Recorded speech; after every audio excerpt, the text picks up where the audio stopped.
appreciate it, and we appreciate your time and your attention, panelists. The mission, this forum is open to the public. The purpose is to provide a setting where citizens of Alachua County and law officials can interact, engage in dialogue, and promote community relations by discussing issues which strengthen ties and build trust. Criminal justice professionals face constant challenges in their efforts to provide for justice and public safety. These challenges evolve from changing crime patterns and advances in technology. Maslow's advocacy group seeks to identify the most pressing of these challenges and to afford participants in the forum the opportunity to engage in a facilitated discussion designed to collect various perspectives and to understand strategic options for addressing these challenges. This year, to better identify the most pressing issues and highest priority challenges, MAG deployed a stakeholder survey. Maslow's advocacy group will capture the discussion and use that information to determine strategies or make recommendations to address the critical challenges through the identification of resources and advocacy by MAG. Now, we're going to go ahead and get our mediator up, and that is Lee Crawford. He will be speaking to you and taking it over from here. Thank you. Good afternoon, everybody. Good afternoon. Nice to see you out. It's a blessing to have everybody here. And you know, like they said earlier when we were talking, like the captain said, it's really needed. It's very much needed that the community get together with all these components to capitalize on some of the things that may come for the future. And specifically, this session will bring three components to the justice system: police, state attorney, and courts, in addition to the civil rights organization, NAACP, all together so that we can try to reach one common goal. The first thing I want to do is I want to introduce you individually and have you come up and say, let the people know a little bit about yourself.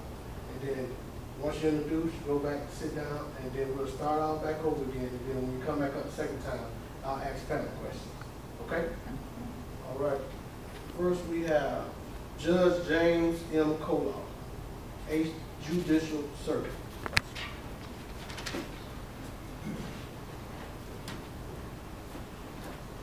Thanks, sir. So just by way of introduction, my name, as Lee mentioned, is James Koloff. I'm a circuit court judge here in the 8th Circuit. So that covers not just Alachua County, but it covers the 5 regional counties as well, which is Baker, Bradford, Union, Gilchrist, and Levy counties. I've been on the circuit court bench for just about 2 years at this point. I serve right now primarily in the family law division, and I handle all of the injunction court for domestic violence, repeat violence, sexual violence, dating violence, and stalking injunctions and protection orders here in Alachua County. I do also go over and cover, on occasion, criminal court. I've handled some of the significant cases that have gone to criminal trial here in Gainesville over the past couple of years. And then prior to taking the bench, I was a prosecutor for 15 years. So I handled, for the better part of a decade, most of the major high-profile prosecutions here in Alachua County, Gainesville, and really, for that matter, the entire 8th Circuit. So that's my background and experience to this panel. It's a beautiful day outside, so I know you all could have a lot of places to be. So I think it's telling, and I appreciate you all being here, and I thank you for the opportunity to be on the panel with you. Thank you. Perfect. All right. Next up, we'll have Ms. Evelyn Fox, President of NAACP, Alachua County Branch.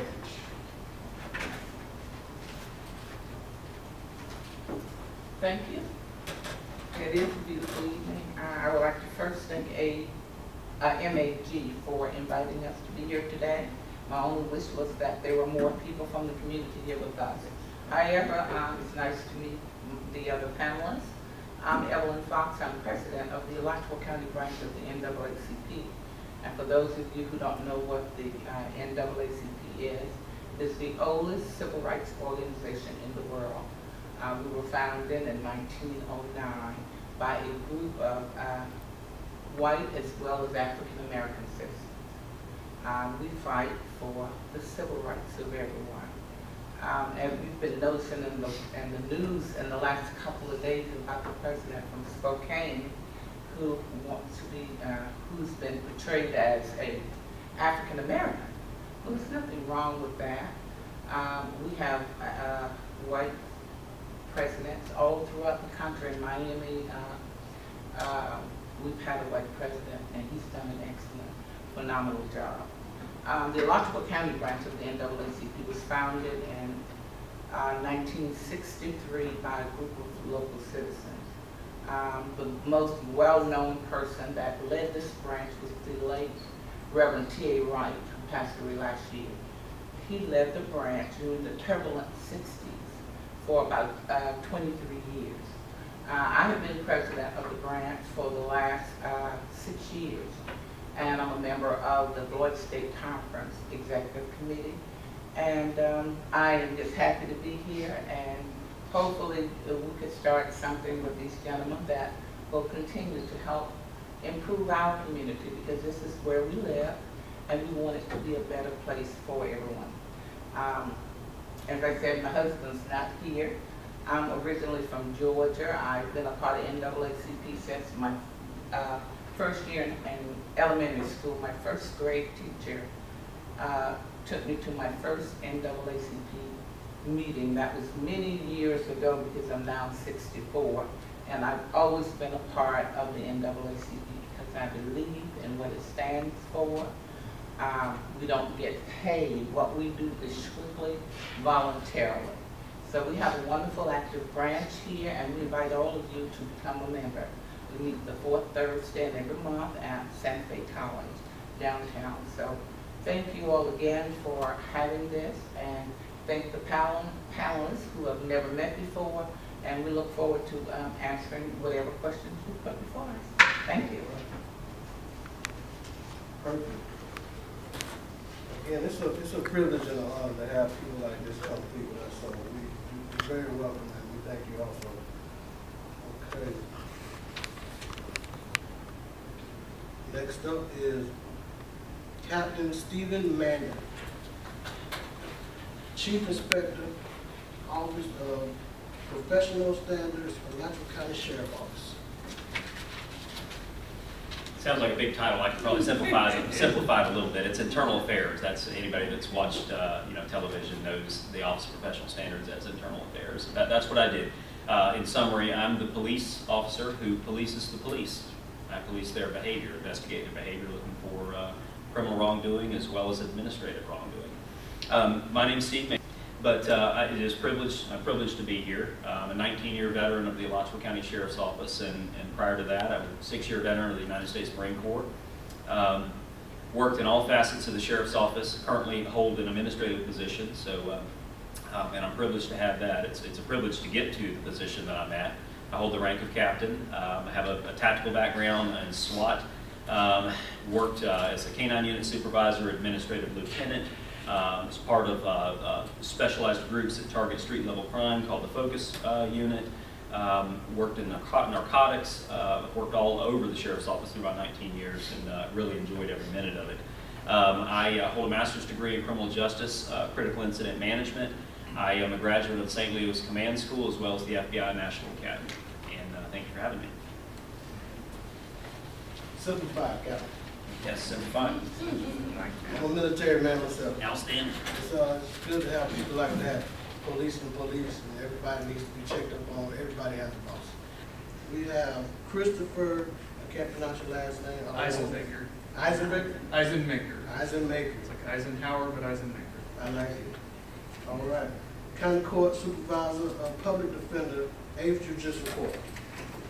Thank you. My name is Christopher Eisenmaker. I'm an Assistant Public Defender here in the 8th Judicial Circuit.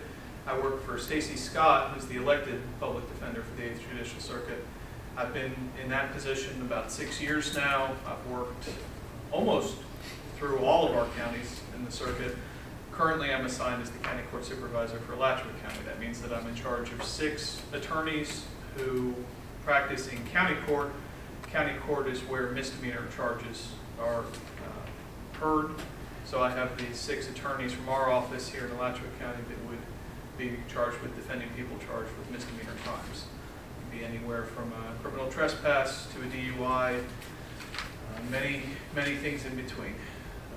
My job is to make sure that they're doing the job that they're supposed to be doing and to help them should they need training or some assistance in representing clients. So thank you for having me here. Ms. Scott sends her regrets that she couldn't be here, but she sent me in her stead. Thank you. All right. Thank you. Now, what I'm going to do, I'm going to reverse and go all the way back to the beginning and start over, and I'm going to call Judge James M. Kolar, and I'm going to ask him to stand primarily behind the podium, and I'm going to step to the right, yes sir, and I'm going to ask you questions, but I'm going to let you have the main ground. And let's see. The first question would be, how much discretion do judges have over sentencing? I wish I had a real clean, straight answer that would answer that question for you, but the only way I really know to answer it is it depends. I mean, it really depends on the crime and it depends on the circumstances. So there's usually, in most instances, a little bit of discretion at least, but for instance, let me give you some examples. That discretion may be between death or life, or it may be between 25 years day for day and life, or somewhere on that. So in most of the situations, the judicial discretion in sentencing is really narrowed and limited, and that's been done by the legislature, who has put some things into law and into place to make it that way. And I'll start with an explanation of this. I have in Florida what's known as the Criminal Punishment Code. So it's oftentimes you maybe have heard it called a score sheet. So when someone is at least in felony court, that score sheet is required to be filled out by hands. They make sure everything's accurate.